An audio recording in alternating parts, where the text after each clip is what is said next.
Diasco Foot, miroir du football de la diaspora congolaise.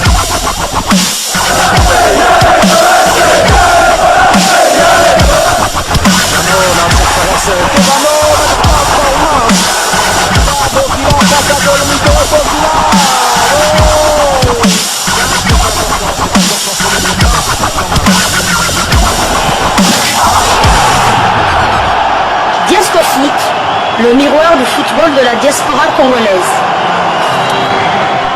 Vous êtes sur Diasco Foot, le miroir du football de la diaspora congolaise. Diasco Foot vous dit bonjour, tout le plaisir est pour nous de vous retrouver, mais surtout de savoir que vous êtes nombreux en train de suivre votre chaîne YouTube dédiée uniquement aux footballeurs de la diaspora congolaise. Time is up, c'est l'heure de partager avec vous quelques informations que nous avons pu récolter pour vous, des informations concernant essentiellement la tanière des léopards de la République démocratique du Congo. Après le match de la 4e journée des éliminatoires de la CAN Côte d'Ivoire 2023, match qui a opposé la Mauritanie à la République démocratique du Congo à Nouakchott, la Fédération congolaise de football association a émis officiellement une réserve suite à l'arbitrage controversé lors de ce match. À travers un communiqué diffusé hier mardi 4 avril à Kinshasa, la Fédération congolaise de football association FECOFA dit avoir saisi la CAF contre certaines décisions arbitrales lors du match Mauritanie-RDC le 28 mars à Nouakchott, match comptant pour la 4e journée des éliminatoires de la CAN 2023. La FECOFA assure avoir pris toutes les mesures utiles pour défendre les droits de l'équipe nationale. La procédure idoine en la matière a été effectuée dans le respect des délais légaux introduits auprès de la CAF et nous attendons la suite qui en sera réservée. Voici la publication de la Fédération congolaise de football association sur les réseaux sociaux, notamment sur Facebook. La publication justement de ce communiqué que je vais vous lire tout de suite. Suite aux décisions controversées du match retour contre la Mauritanie à Nouakchott aux éliminatoires de la CAN Côte d'Ivoire 2023, la FECOFA informe le public sportif que la procédure idoine et valable a été adressée à la CAF dans les délais légaux. Voici donc ce communiqué. À la suite des événements liés au match Mauritanie-RDC du 28 mars au stade de la capitale à Nouakchott, la Fédération congolaise de football association informe l'opinion qu'elle a pris toutes les mesures utiles.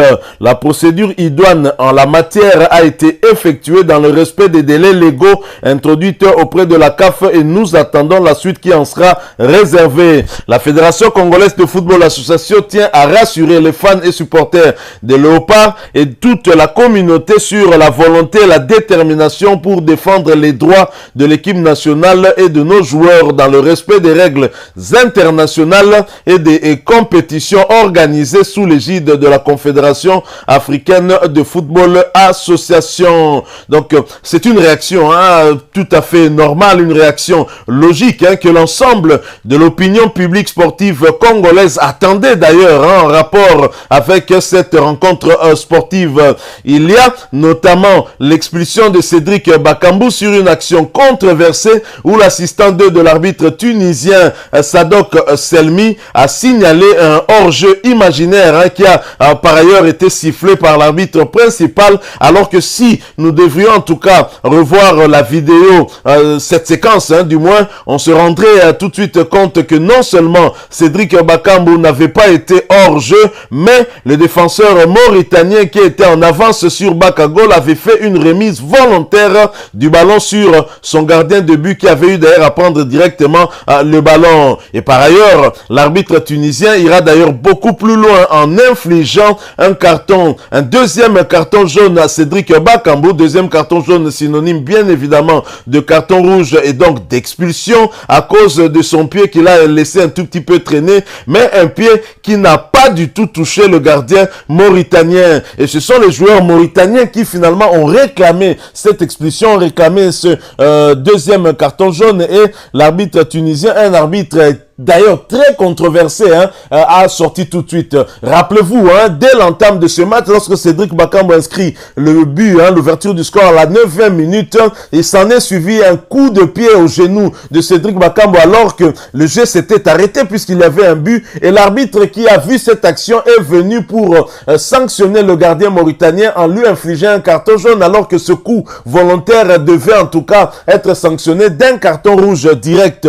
Très clairement, lors de ces matchs, il y a eu en tout cas certaines décisions de l'arbitre qui ont quand même créer une certaine suspicion de la part du public sportif en général. Il n'y a pas que les Congolais qui s'en sont plaints d'ailleurs. Vous avez d'ailleurs suivi lors de l'émission La Grande Bouche où Demel justement s'est s'offusqué du comportement de cet arbitre tunisien. Il y a d'ailleurs eu la fédération mauritanienne qui a réagi, menaçant même de porter plainte contre ce consultant de Canal+.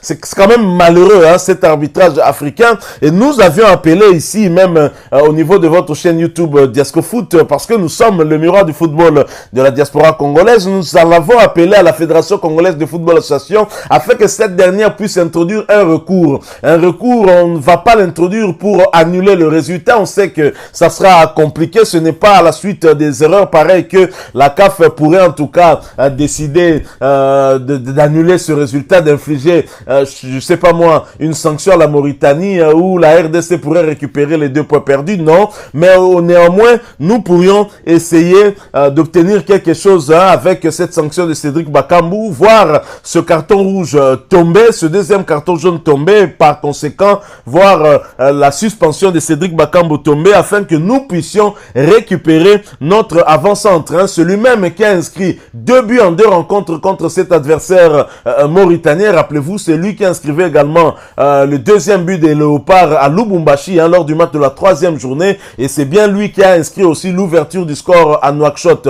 Cédric Bakambu très important, et lors de ces 2 journées, il a eu inscrit 2 buts, les 2 buts très importants aussi bien pour le Léopard mais également pour lui-même sur un plan individuel, puisque il a eu tout d'abord à égaler les 2e meilleurs buteurs de tous les temps de la République démocratique du Congo, qui était Trésor Mputumabi ainsi que Chris Chabani Nonda, et ensuite lorsqu'il inscrit l'ouverture du score à Nouakchott, il les dépasse pour devenir le seul 2e meilleur buteur derrière Dieu merci Mbokani qui en compte 22. Cédric Bakambu a atteint la barre des 15 buts. Il peut encore aller beaucoup plus loin pour chercher en tout cas à dépasser ce record de Dieu merci Mbokani. Je reconnais que ce ne sera pas facile, mais pas impossible du tout. Donc voilà, Cédric Bakambu, dont le peuple congolais réclame en tout cas que cette sanction soit enlevée. Et pour rappel d'ailleurs, nos fauves sont allés prendre le point du nul lors de cette rencontre plutôt compliquée et très difficile, et sont toujours en course pour la qualification après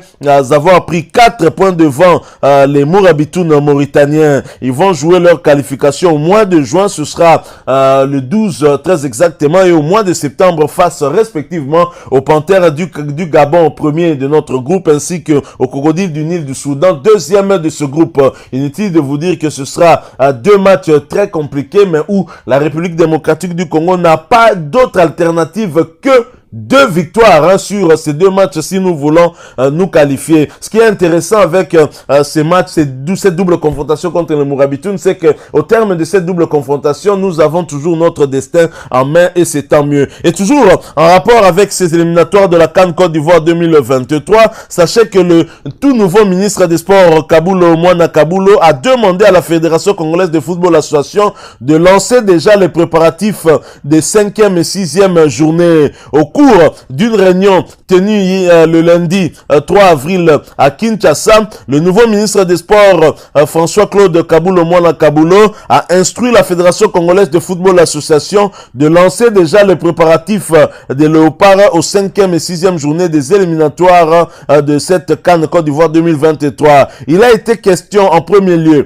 du match du mois de juin que nous allons jouer contre le Gabon, et bien sûr celui du Soudan en septembre. étant entendu qu'avec la position que nous occupons maintenant, ça sera une finale. L'autorité a attiré notre attention de sorte que nous puissions bien faire les choses et surtout le faire à temps, a rapporté le secrétaire général de la Fédération congolaise de football, association belge Sitwatala. Et nous allons d'ailleurs vous proposer de suivre finalement cette audience que le ministre François-Claude Kaboulo-Moala Kaboulo a eu à accorder à la Fédération congolaise de football association. Mais bien avant, il avait eu à s'entretenir avec son secrétaire général au sport, Bodi Ilonga. Je propose donc de suivre cet entretien. Ensuite, nous nous retrouvons pour la conclusion de ce sujet.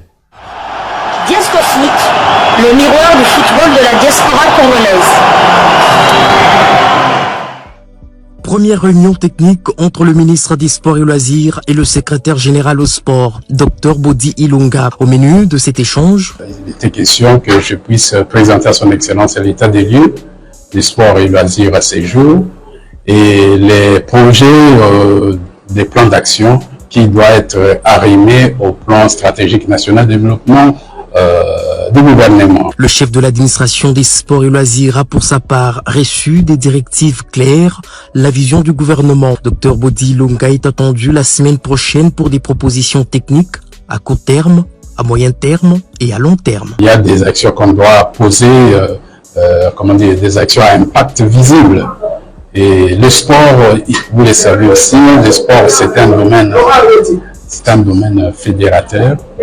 Et voilà, donc tout le monde, quand on parle de sport, donc c'est tout le monde qui est intéressé. Et voilà, donc c'est un peu ça. Et la problématique de l'organisation des championnats en RDC était au menu de cette première rencontre entre le patron des sports en RDC et la Fédération congolaise de football association belge Sitwatala et secrétaire général de l'organe fêtier du football en RDC. Les solutions sont en train de se trouver de sorte que on ne puisse jouer ne fût-ce que la phase aller.